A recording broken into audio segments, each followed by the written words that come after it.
Earlier this summer, a heat wave swept through Southern California. Our air conditioners worked overtime to keep us cool here at headquarters. But as you can imagine, there just wasn't enough power to go around. Suddenly, our entire office blacked out. Lights, air conditioning, and internet all came crashing down at once. It felt so disconnected.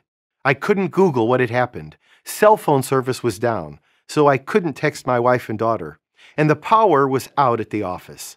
As I sat there in the darkness, I realized just how much I took all these modern conveniences for granted, and just how lost I was without them. Fortunately, when I think about our connection with God, there is no power outage big enough or digital interruption great enough to keep us from access to the Father. Unlike a faulty internet connection, our God is always available, no matter what the circumstances are, 24 hours a day, 7 days a week. There's nothing that can keep us from accessing His grace and love. In his collection of essays on Christianity, C.S. Lewis wrote about what it looks like to see prayer in action. An ordinary, simple Christian kneels down to say his prayers. He is trying to get in touch with God.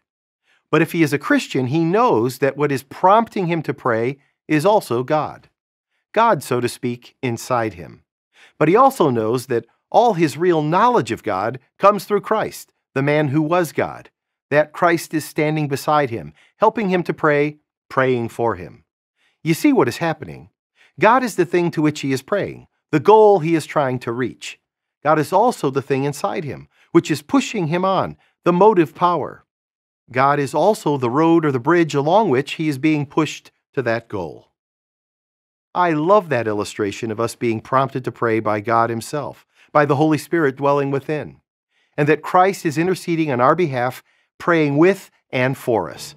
There is truly nothing that can keep us from our God. I'm Joseph Tkach, speaking of life.